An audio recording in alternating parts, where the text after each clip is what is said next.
Bonjour, je poursuis cette enquête sur l'énigme de la démocratie dans un contexte tout à fait vertigineux. La moitié de l'humanité est confinée dans son logement et nous sommes face à une situation extrêmement inquiétante, dramatique à bien des égards.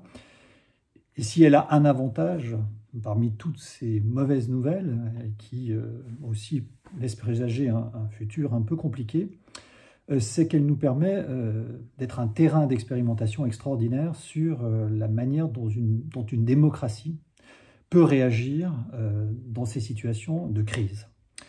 Et donc, pour poursuivre notre réflexion sur cette énigme de la démocratie, je rappelle que nous explorons les figures du peuple, ce peuple qui est le fondement de la légitimité démocratique et qui pourtant est un peuple assez largement introuvable. Donc j'avais indiqué en quel sens je voulais insister dans cette enquête sur ce que j'ai appelé le peuple méthode. Le peuple méthode, c'est-à-dire comment ce peuple peut se donner les moyens d'agir collectivement et d'agir collectivement en respectant 4 moments que je rappelle.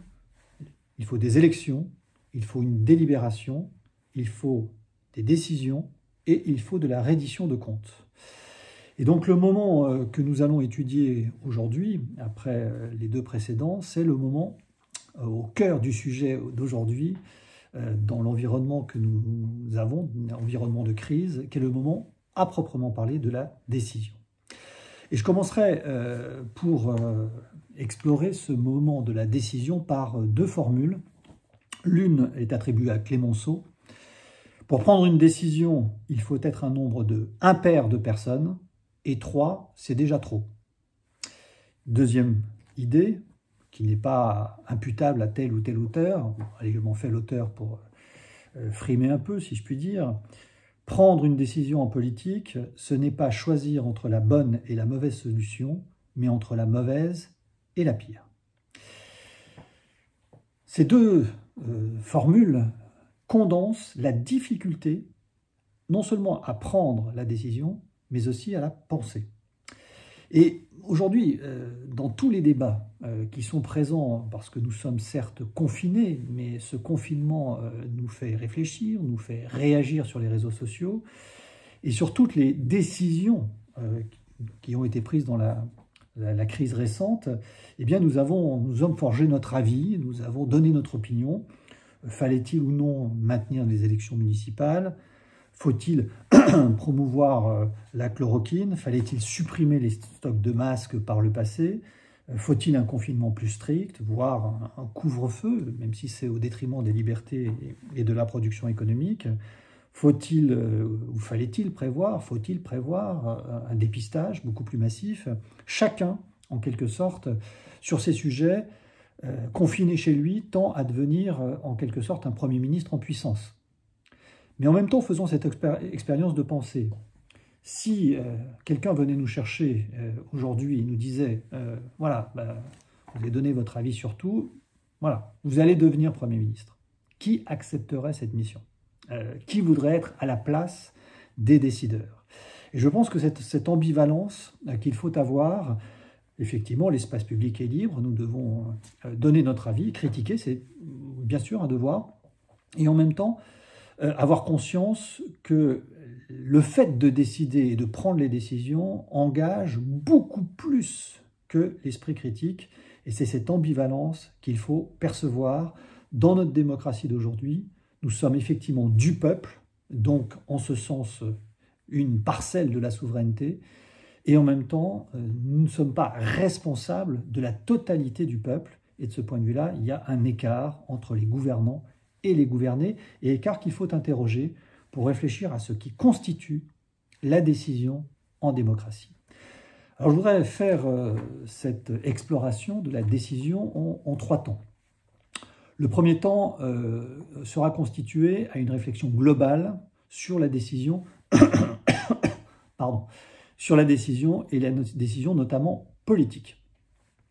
Le deuxième temps sera consacré à une réflexion sur la difficulté propre à la démocratie d'intégrer dans son processus politique le moment de la décision. Il y a une difficulté propre à la démocratie que je voudrais interroger et explorer.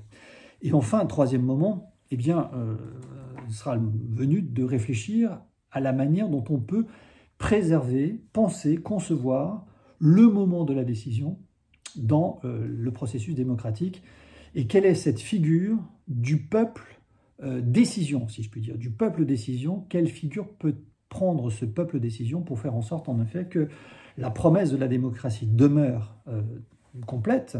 Je rappelle que la démocratie, ce n'est pas simplement le démos, le peuple, mais c'est aussi le kratos, c'est-à-dire le pouvoir, et que ce pouvoir est évidemment un pouvoir de décider.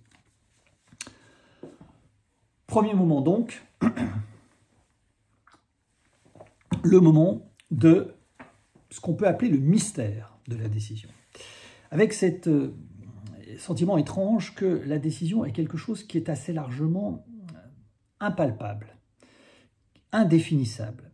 Alors certes, il y a ce qu'on appelle les théories de la décision.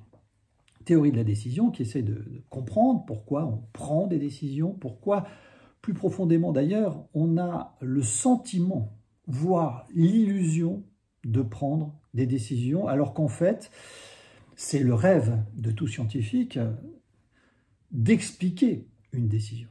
Et voyez bien le paradoxe de cette situation. Si l'on veut faire une théorie de la décision, ça veut dire qu'on explique la décision par les causes. Or, qu'est-ce qui caractérise la décision?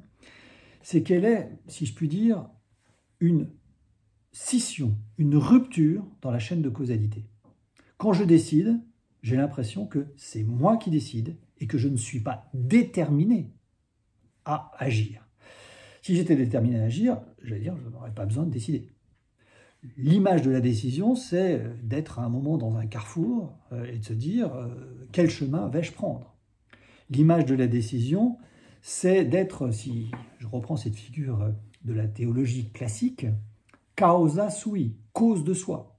C'est-à-dire, à un moment donné, de considérer que la causalité ne vient que de moi-même, que je suis cause de mes actes, et que mes actes ne sont pas causés par des déterminants intérieurs, biologiques, culturels, sociaux, au contexte, le climat, l'air du temps, etc. Que je suis donc décideur.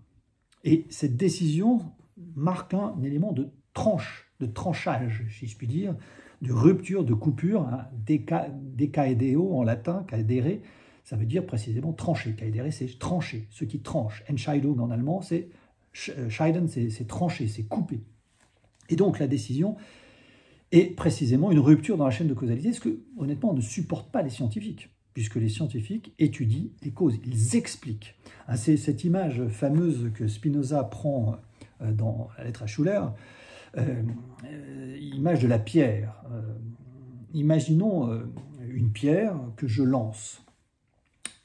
Pendant que cette pierre est lancée, alors même qu'elle a été lancée, je lui donne, imaginons que je sois Dieu, la conscience d'elle-même. Et cette pierre qui est lancée, d'un seul coup recouvrant la conscience, se dira bah, je bouge parce que je le veux bien, pas parce que je le vaux bien, mais parce que je le veux bien. Et donc elle dira je suis libre de bouger parce que je bouge. Et elle ignore évidemment que quelqu'un l'a lancé, en l'occurrence moi, et que la cause de son mouvement n'est pas son propre choix, mais le fait que moi je l'ai lancé. Donc d'une certaine façon, nous nous croyons libres parce que nous ignorons nos déterminations. Et le but du scientifique, c'est d'explorer, d'expliquer, d'énoncer, d'inventorier toutes les déterminations qui nous poussent à agir dans tel sens plutôt que dans tel autre, à prendre tel chemin plutôt que tel autre, qui va au rebours de la conscience que moi j'ai d'agir librement quand je me dis « que dois-je faire ?» Que dois-je faire? C'est le moment de la rupture. Alors voyez en quel sens la théorie de la décision est intrinsèquement très problématique. Parce que voulant faire de la décision une théorie, elle rate la décision dans son moment de conscience, c'est-à-dire la croyance que je suis en train de décider. Donc d'une certaine façon, j'ai abouti à cette conclusion un peu radicale que la théorie de la décision manque la décision. Parce qu'elle explique ce qui est inexplicable, c'est-à-dire ce sentiment que j'ai d'agir par moi-même.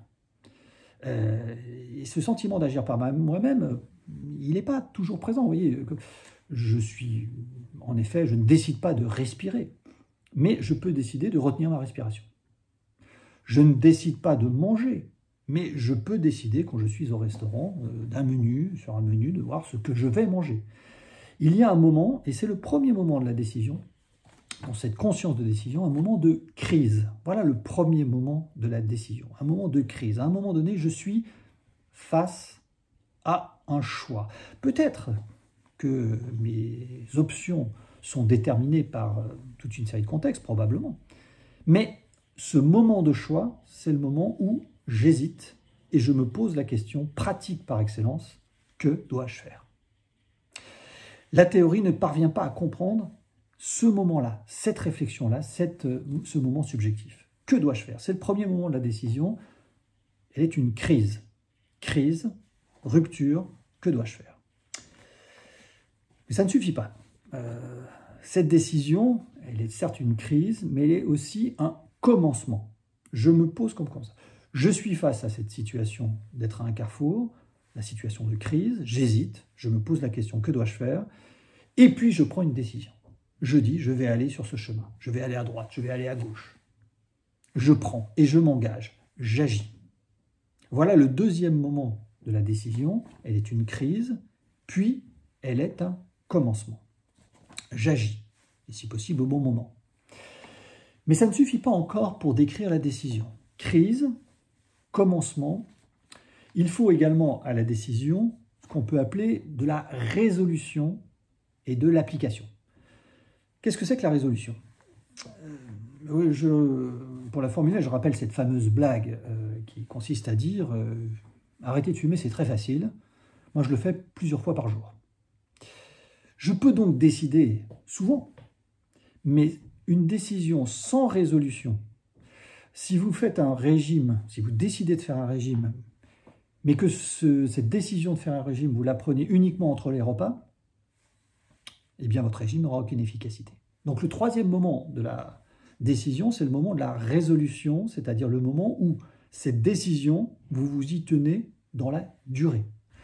Partant à droite, vous ne revenez pas sur votre chemin pour repartir à gauche. Il y a une décision et une forme de résolution qui pose aussi la question de savoir comment faire. C'est-à-dire pas simplement ce que je fais, je décide d'aller à droite, je décide d'aller à gauche, mais comment je le fais, comment je réalise. Décider de lutter contre un virus, je vais dire c'est très facile. Tout le monde est d'accord. Il n'y a aucun problème. On va tous lutter contre lui. Maintenant, comment faire? Quelle stratégie? Comment la mettre en œuvre? Comment aller récupérer des masques? Très concrètement, avec quel avion? Auprès de qui? Comment aller fabriquer ou concevoir des dépistages? Avec qui? Voilà, concrètement, qui? Quel téléphone? Qui appeler? Comment payer? Tous ces éléments sont les éléments de la réalisation et de la résolution. C'est le troisième moment d'une décision. Donc je résume, la crise, que faire? Le commencement, j'agis. Troisième élément, résolution, j'agis dans la durée et je m'y tiens. En politique, il faut ajouter un quatrième élément à cette décision qui définit la structure de la décision politique. Je ne suis pas seul. Ça engage les autres. Et ça engage en plus, en politique, une fonction de commandement. Commandement. C'est-à-dire que pour prendre une décision politique, c'est pas simplement je vais à gauche ou je vais à droite, ça peut aussi valoir en politique, concernant les partis, mais il faut que j'entraîne un certain nombre de personnes, ça peut valoir aussi comme manager dans une entreprise, entraîne d'autres personnes dans ma décision. Si je suis tout seul à décider, même si ma décision est parfaite, absolument géniale, et que je suis tout seul et que personne ne me suit, la décision n'aura aucun effet.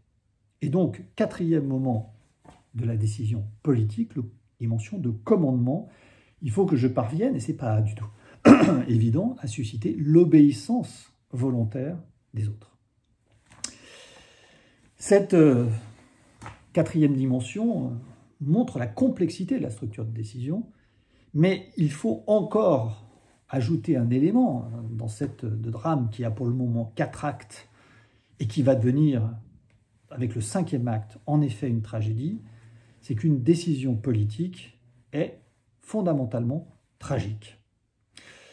C'est ce que je disais en introduction, en montrant qu'on ne choisit jamais entre le bien et le mal, mais entre le mal et le pire, et qu'une décision politique, c'est sa quintessence, est toujours mauvaise. Elle va toujours insatisfaire telle ou telle personne. Une décision politique parfaite, bonne, est une décision absurde parce qu'elle n'aurait pas besoin de politique. Si tout le monde est d'accord, si tout le monde considère que c'est parfait, il n'y a aucun besoin de politique. La caractéristique de la décision politique, c'est qu'elle est mauvaise. Voilà. Il faut intégrer cette dimension, donc étant mauvaise, elle va susciter un certain nombre de tensions, de réactions, d'oppositions qu'il faut intégrer à ce processus de décision. Et dans certains contextes, mais nous y sommes assez largement, eh bien, dans certains contextes, eh bien, cette tension est particulièrement vive parce que c'est pas simplement entre la mauvaise et la très mauvaise, c'est entre la très très très mauvaise et la très très très très très très mauvaise. Donc on a des situations qui sont à proprement tragiques. Et je voudrais juste citer une phrase qui m'a beaucoup marqué, qui raconte de manière expérimentale cette tension et qui vraiment exprime, je trouve, très bien cette dimension tragique du politique dans des moments de crise, comme nous les vivons. C'est une scène qui est tirée des mémoires de Gerhard Schröder, le chancelier allemand, et qui se passe en mars 1999, au moment de la guerre en Yougoslavie, dans un contexte politique très intense, puisque les alliés, certains alliés comme Oskar Lafontaine de Gerhard Schröder, qui est l'aile gauche du SPD, du Parti social-démocrate allemand, vient de démissionner, justement sur la question de savoir si l'Allemagne doit ou non intervenir au Kosovo. Au Kosovo, intervention militaire qui, évidemment, est un choc pour la totalité de la République fédérale allemande, parce que cette intervention marquerait la première intervention militaire allemande depuis la Seconde Guerre mondiale. Donc effectivement, il y a une dimension symbolique, dramatique, très forte, et donc toute une partie de la gauche allemande refuse cette intervention. Schröder réunit quelques conseillers du SPD pour faire face à cette crise, et dans cette réunion, Erhard Epler, qui est un grand membre du SPD, voilà cette parole extrêmement forte qui va emporter l'adhésion du SPD et de l'Allemagne vers une intervention. Je vous lis le texte parce qu'il est, je trouve, très, très profond. Le mouvement de 68, dit Erhard Epler, nous a apporté beaucoup de nouveautés et beaucoup de bonnes choses. Mais il en a aussi enseveli certaines, notamment le sens du tragique. Nous en sommes venus à qualifier de tragique tout ce qui est triste. Non. Une situation est tragique si l'on se rend coupable, quoi qu'on fasse. Bien sûr qu'on devient coupable quand on largue des bombes. Mais la seule question qui vaille, c'est de savoir comment on peut se rendre plus coupable encore. C'est la raison pour laquelle ce parti, donc le SPD, doit maintenant supporter ce conflit tragique auquel il n'est absolument pas préparé. Il doit apprendre ce qu'est une décision tragique et il doit le supporter de telle sorte que chacun reconnaisse que les motifs de l'autre sont également bons. Donc ceux qui s'opposent à la guerre. Puis le gouvernement doit agir.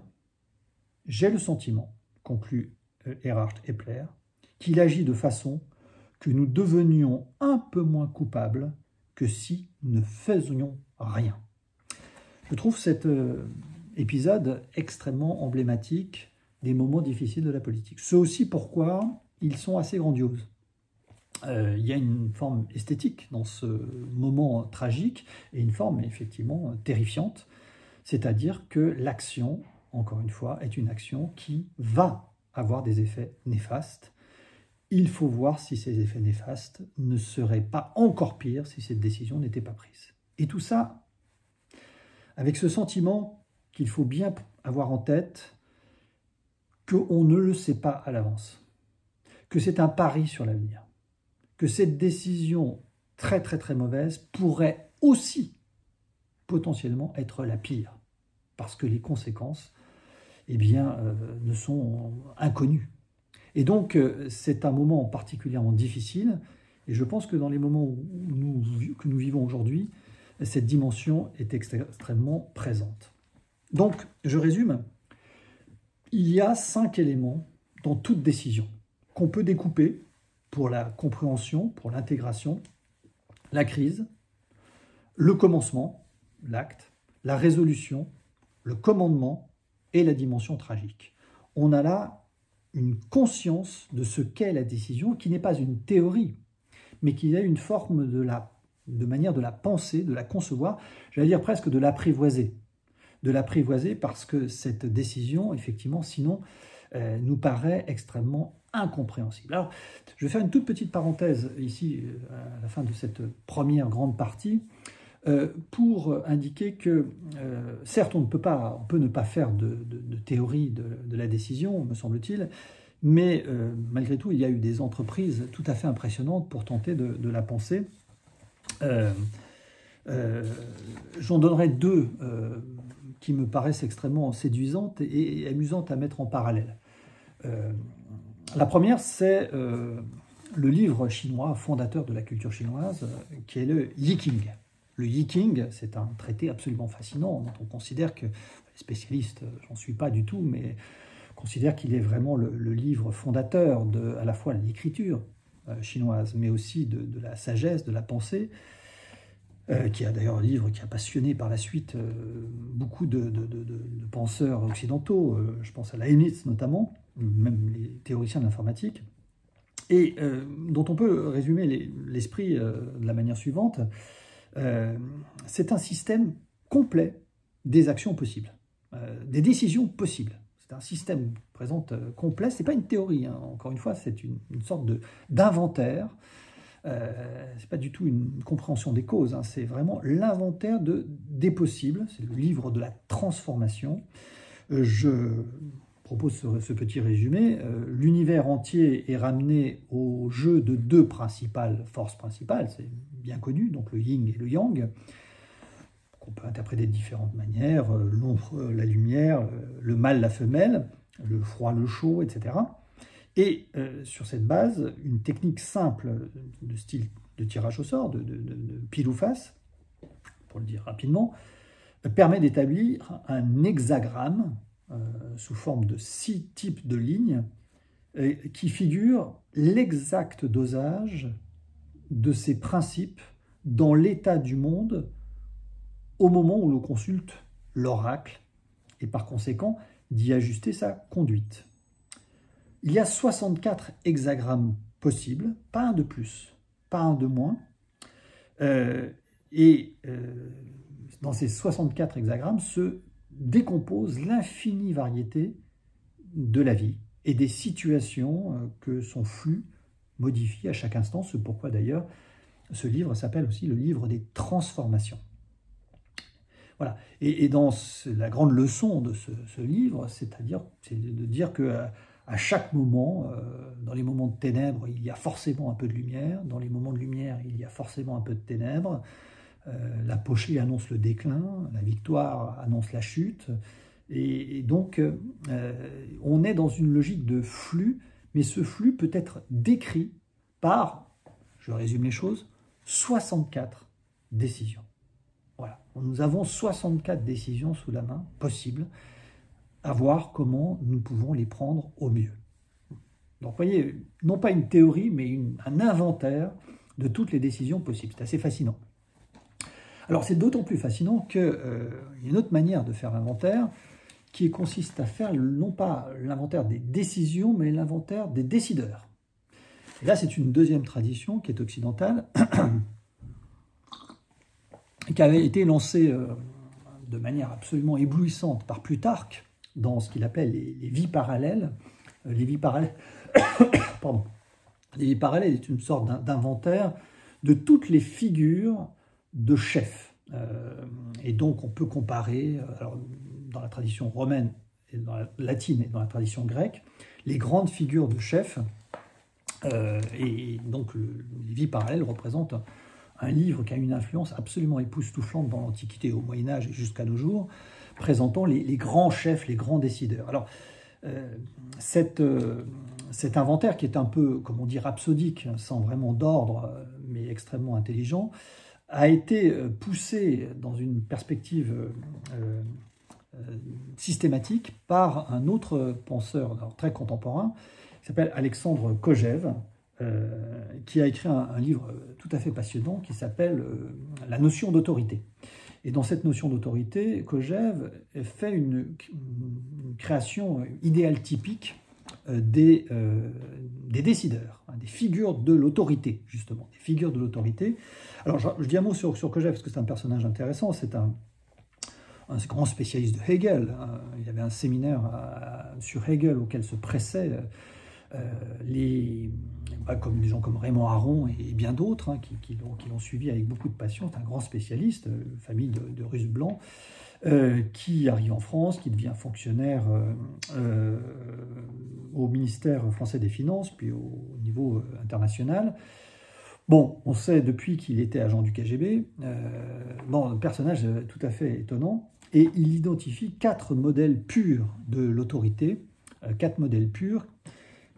Le père, le maître, le chef et le juge. Ce sont les 4 modèles qu'identifie Kojève, le père, le maître, le chef et le juge. Donc le père par rapport à ses enfants, le maître par rapport à l'esclave, le chef par rapport à la bande et le juge par rapport à la collectivité. C'est une typologie extrêmement intéressante, d'autant que Kojève identifie pour chacun de ces modèles un penseur ou une série de penseurs qui lui paraissent être particulièrement emblématiques. Pour le père, c'est la figure des pères de l'Église, enfin la théologie chrétienne comme figure de l'autorité. Pour le maître, c'est Hegel, avec la dialectique du maître et de l'esclave. Pour le chef, c'est Aristote, avec son analyse sur laquelle je reviendrai, de la prudence.